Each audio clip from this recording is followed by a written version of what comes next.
Superman and Lois seriously took a break to come back with one banger of an episode with Lex Luthor and Superboy. We're going to be talking about episode 12 of Superman and Lois Season 3 because so much stuff happened during it, and we got to talk about the consequences from everyone's actions and how this will affect the show going into its last episode. So let's jump into my review / breakdown for Superman and Lois episode 12. Welcome to NonStopAntonio, where I talk about everything nerdy. I love Marvel, DC, and anime, and if you do too, I hope you enjoy this video. I love how the writers write the main family because they actually feel like a real family. It feels like I'm actually watching Superman deal with his kids, and how he feels like an overprotective father, as well as the kids acting like teenagers and having their own drama from it. They feel like real life teenagers even though they're not teenagers. I really like how you have Clark overhearing Jonathan feeling like he's being treated special by Kyle ever since Kyle found out Clark's secret identity. Because after that interaction, Kyle gets mad at Jonathan being like, hey, you know what? If you have a problem, you talk to me. Which makes sense. Kyle kind of wants to be like that guy. You know, you can talk to me, but we don't want to deal with this kind of stuff outside of the house. We want to deal with it in the station. And of course, because of that, being an overprotective father, trying to watch out for his kids, he does something completely wrong because now Jonathan is pissed off because he didn't want his dad to go do that. He just mentioned it and he didn't expect his father to step out of bounds and go deal with it for him. So I like how they deal with that because they also show Jordan also being like rebellious now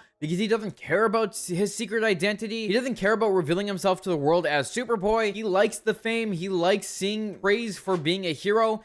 And he wants to be seen. But we'll get to that in a minute because we're going to talk about that in the Superboy section of this video. And also, Michael Cutlitz as freaking Lex Luthor was so good. He is menacing, he is terrifying, and he is a real threat.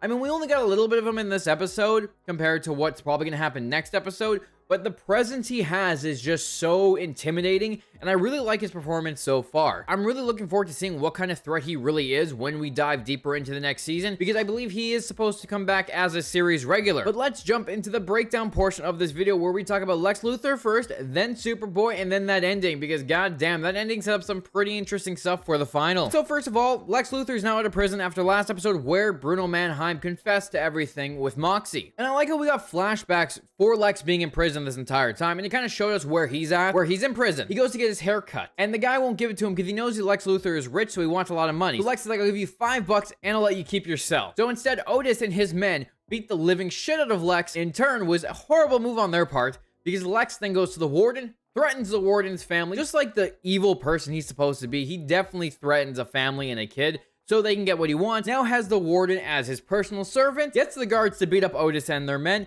Now Otis and his men are now Lex's men. Which fun part, I believe Otis is supposed to be a reference to the 1978 Superman movie where Otis is Lex Luthor's henchman. And then this is where Lex cuts his hair. So I kind of like how they deal with this, showing that Lex does not give a shit who you are. He's kind of there. He lets himself take the beating, and then he turns around and just puts it back on them tenfold by getting them absolutely beaten to shit by the guards. Then he's using one of the prisoners as a chair at the end of the episode. They're all standing in a line, and he is now taking control of this prison that he's finally getting out of. But I love how that whole story was leading up, showing us fragments of Lex Luthor just walking down a road. You're like, oh, where is he going? But when he was walking down that road, I kind of figured that he was walking towards the Kent farm, or Smallville at least. I thought he was going to show up in Smallville and then walk down the town and then run into some of our main characters, rather than walk straight onto the Kent farm and go confront Lois face to face. And I like how he does that because he already knows Lois had cancer. He knows about the kids, and he knows about pretty much her whole life. And I like how she's like, what do you want, an apology? And he just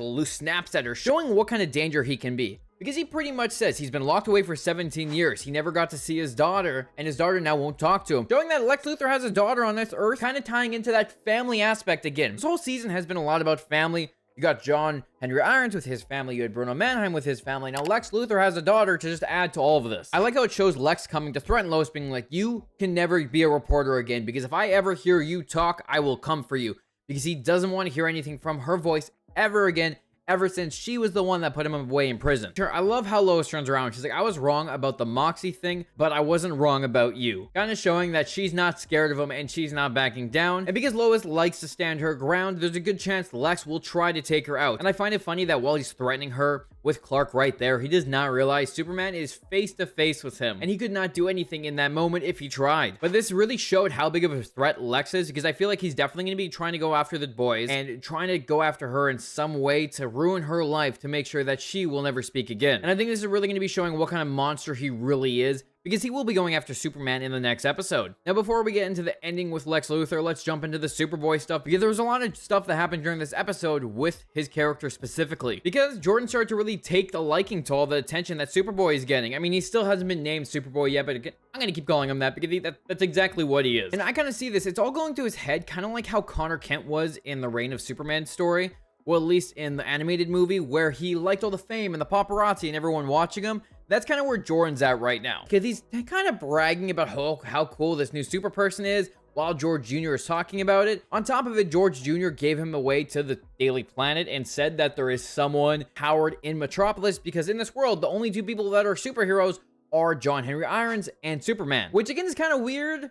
I know they separated it from the Arrowverse, so it's on its own Earth, but I still find it weird that there's no other superheroes on this planet for a planet that has a bunch of superpowered villains. But I like how Jordan showed off to all those people he saved. He's taking pictures with them, they're thanking him, and he's really taking in that fame that comes with being a superhero. But that tornado scene that led into it was pretty cool. It showed how big of a threat a tornado can be, but also showing how Superman can stop a tornado. Quick side note, I just realized the scene where Sam is looking at Jordan as the tornado comes by is very reminiscent of the Man of Steel scene where Clark looks at his father seconds before he gets sucked up by a tornado. But I love how before we even get into the whole situation with Jordan taking pictures with the public, you can just see the whole family is pissed at him, because the Daily Planet is calling Lois to ask about this powered person because she first reported on Superman. But I like how you have Clark taking away his suit, and then he goes to take his suit back once he sees the tornado. Goes against what his father said and his grandfather said, and then when he shows off to the people afterwards, revealing himself as this new powered person, you can just see the pissed off look in Superman's eyes. He's like, are you kidding me? I told you not to do this. And then he goes home and gets even more shit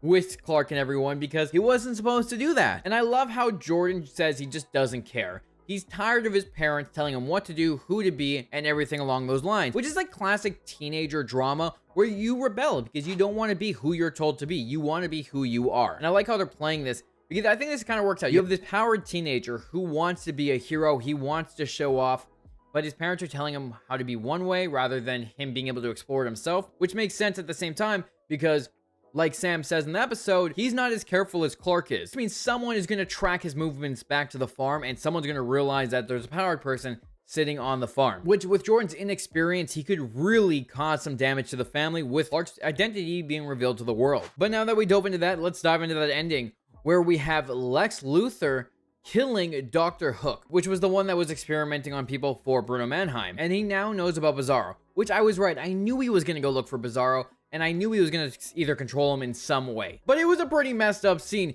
because Lex goes to see him. We find Bizzaro sitting there munching on some rats. And then he goes and tackles Otis, I would assume, and starts eating him. At least that's what it sounded like was happening during the episode. Which, first of all, Bizzaro is a zombie. I still feel like he might have like the somewhat doomsday virus, but he is a zombie. He is a full-on zombie eating human flesh, which I did not see coming, and it was a big shock. And I'm curious how they're going to start off next episode, and if they're going to pick up with Lex talking to Bizzaro somehow, or if Lex is someone going to take him down, but we'll see. It does look like Lex Luthor and Bizzaro are going to be going after Superman next episode and trying to take him down because Lex Luthor wants to kill Superman, which seems to be what the final episode is going to be about, and I still think they're kind of leading into the deaths of the Superman arc. However, with season 4 coming, they said they're going to be dropping the main cast, so it's only going to really be the main family. All the supporting cast has pretty much been cut, or at least dismissed from being series regulars. Like Will Parks, who plays John Henry Irons, will no longer be a series regular, and I'm not even 100% sure if he's going to be part of the show anymore. It said dismissed in the article, which means he might not even be a part of the show, which is really shitty because he's been a great part of the show. I was thinking that they were going to be going into the Reign of the Superman storyline, where you had Steel, Superboy, the Eradicator, and Cyborg Superman, which it could still go that way because it doesn't mean it has to take up the entire season. It could take up a few episodes, where you have Jordan running around as Superboy, liking the fame and calling himself Superboy now, where you have Steel running around filling in that role for Superman, like different things like that that could lead into it. But the way if they are cutting down costs and they're cutting cutting down the cast. There's a good chance that's not going to happen, but I have a feeling season 4 also might be the last season, so I'm hoping they do something cool to end it with like a kind of an epic moment, because Superman and Lois is definitely the best produced show on the CW, and it also looks the best. But what did you think? Do you have any theories about going into the final episode? Do you think this is going to be the death of the Superman arc, or do you think this is going to be something completely different? Is Bizzaro a zombie, or is he something else? Let me know what you thought in the comments down below, and if you like this video, hit the like button, the subscribe button. It helps out the channel a lot. And if you want to see any of my other breakdowns, I will have them listed in the description down below. So thanks for watching, and I'll talk to you later.